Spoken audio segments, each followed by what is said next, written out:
Hi everyone, this is Avinash from SOS. So today in this video we see how we integrate SoapUI with Worksoft Certify. Now this is a two-part video. So in the first part we see how we create a SoapUI test case. In the second part we see how we integrate this particular test case that we create to Worksoft Certify and also execute it from Worksoft Certify. Now before we begin, I just want to introduce what is SoapUI. Now, SoapUI is a free open source web service testing tool. It has also got a paid version with a different set of features. Now I would also recommend you to have some basic knowledge on SoapUI to perform this integration. You can refer their wiki page.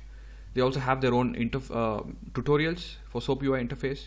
Now we have already published some articles on this guide, integration guide, in two parts in SOS blog, so you can also check them out.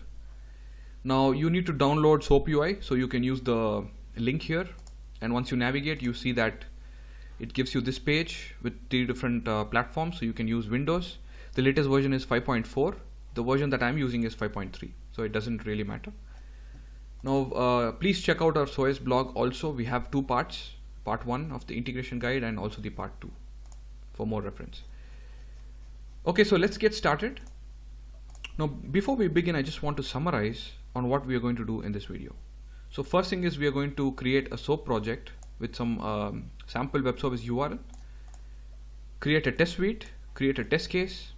Then we create project variables to parameterize past different sets of data. Now this property transfer is used to transfer the response to the project variables. And finally you save the project so that this can be used to integrate with Worksoft Certify in the next video. Now once you have installed SoapUI, you can see the desktop icon, something like this. So the one that I'm using is 5.3. Now once you launch, you can see this home screen. Now the first thing you have to do is to create a SOAP project. So go to File. Now you have two different types of projects. One is a SOAP and the REST. Now these are the different types of web services that you can test in SoapUI. So in this video I'm going to show you how to create a SOAP project. So you click on New SOAP Project and it is going to ask you the project name. So I'm just going to give what the web service does. This web service that I'm going to showcase is used to convert computer units. Now it asks me for a WSDL URL, so I already have it ready. So this is the URL. Now you can also get a lot of different demo samples, web services. So let me put that here, and once you have pasted it here, it gives you some default options. You can just ignore and click OK. You have to wait for some time until it creates some requests.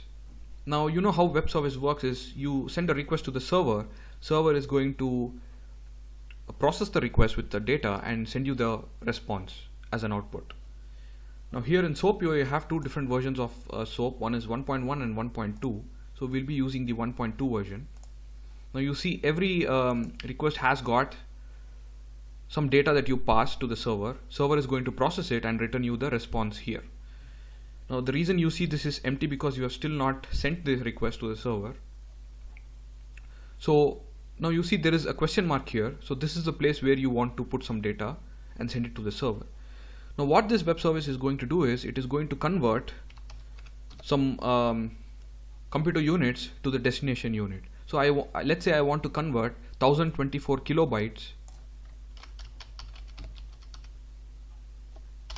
to megabyte. So when I execute this request, you see this is how you execute it. When you execute it, returns me 1. Now 1024 kilobyte is 1 megabyte. Now let's say I change the value here, something else, and then you execute it again. Now you see the corresponding megabyte value. Right. So this is how this web service works. Now what we are going to do is the next step.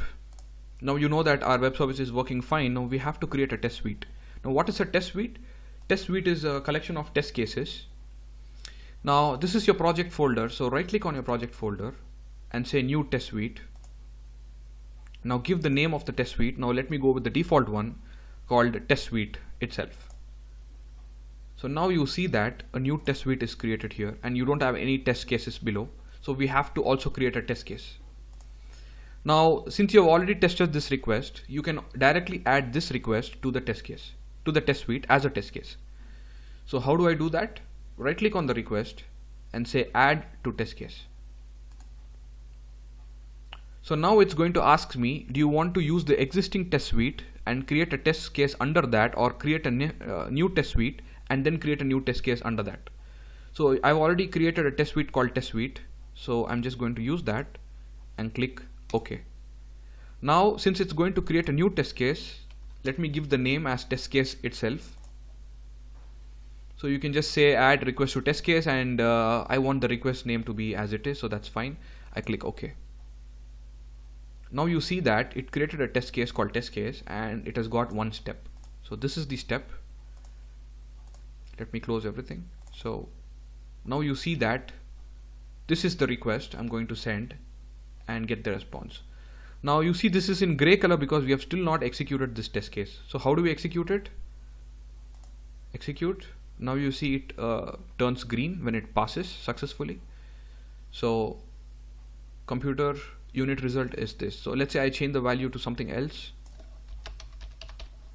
and execute it, and now you see it gives me the corresponding megabyte value. So it's working fine. Now what we have to do is, now using Certify, we are not always going to use the same data. We are going to pass some different sets of data from Certify. So what we have to do is we have to variabilize these fields. Now these are your input request data that you're going to give. So you have to variabilize these and also get this value and store it back in a variable, right? So you need totally 4 variables, 3 for request and 1 for response. Now the next step, we have to create project variables. Now project variables, if you navigate to the project folder, this is the project folder, and you see below there are 2 tabs called project properties and custom properties.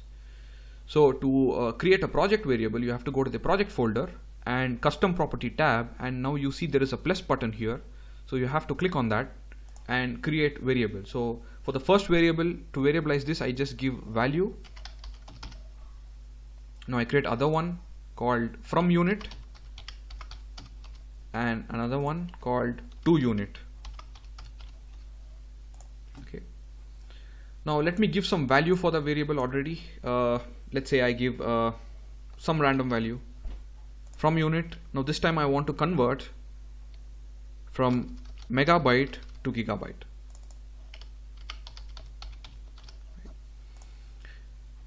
Now we have to variabilize this because it's still in the hard-coded phase.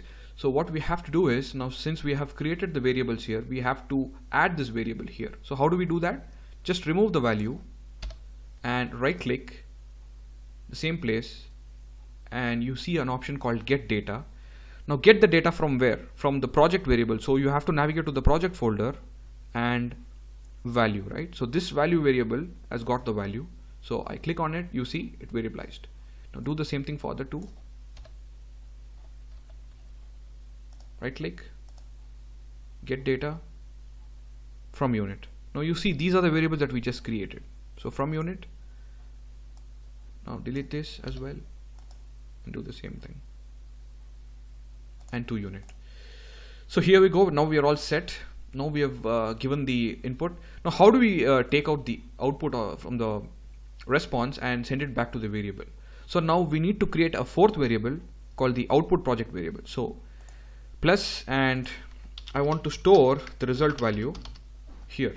Now I'm not going to give any input because this is the output and the value is already here, and we have to transfer this to this variable. Now you cannot do the same procedure here as you did for the request. Now you see when you delete this and right click, you don't see the get data option here, right? So how do we do that? Now let me execute it. Now you see that this is always changing and you cannot variabilize this. Now what you have to do is you have to transfer this value to this variable. Now that is why we use the next technique called property transfer. So you are going to transfer the response, this value, to this variable. Now what we have to do is to create a property transfer. You see under your test case you have test steps. Right click on the test step, add a new test step called property transfer. Now I'm going to go with the default name. I click OK. Now you see that I have to create a new property transfer. Now this is your property transfer window, and I have to create a new transfer because in one transfer you can also create other lot of transfers. So transfer, I give a name. Let's say I give the same name as the project variable, result value, though you can still give your own value for this. Okay, so now what you have to transfer is what is the source and the destination. So I have to transfer from this request the response to project variable. So I select the target project folder and then choose result value. Now you see there is something called path language. Now this is not a very direct scenario that you just extract it. So you have to use XPath extractor language. Now XPath is the language here to use to extract the response value to the variable. So I recommend you to go through some online tutorials on how to extract a value using XPath. So I've already have it ready here. So copy, I paste it here. So what I'm going to do is I'm going to put some logics here to transfer only that particular value to the variable. So now when I execute this, you see here, now it is storing the corresponding result value to the result value project variable. Let's do this again. Now the reason why you have added the property transfer below the request, because once the request executes, only then later you can transfer this value to result variable, right? So that's the reason you have to add it after the request has been successfully processed and you have the response. Now we have to execute this test case. Now you see here the result value already has this because now we have done the transfer successfully. So let me change the value and execute it again. Let me put some other value here, and now you cannot execute only this because you also have to execute property transfer. So what I'm going to do is I'm not going to execute the test step but the test case itself. So to execute the test case, double click on the test case. Now you see test case has two steps. One is the request. It's going to send the data, get the data, and then do a property transfer of extracting that particular data that we want to the project variable. So now when I execute it, you see now it's successfully finished. It says it took 1644 milliseconds and then the transfer took 9 milliseconds. Now we have finished the step 1 and step 2. Now when we navigate to the project folder, now you see the corresponding value here. Okay, so now we are all set. We have created a SOAP project. We have created a test suite. We have created a test case.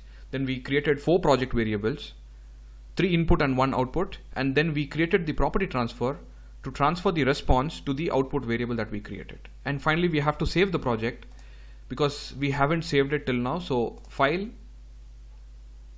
I just say save all projects, and it says project has not been saved, so you have to save it. So I click S. Now this is saved. So let me give the path. So let me store it in documents itself. So save it. Now we are ready to be integrated to Worksoft Certify in the next video. See you guys in the next video.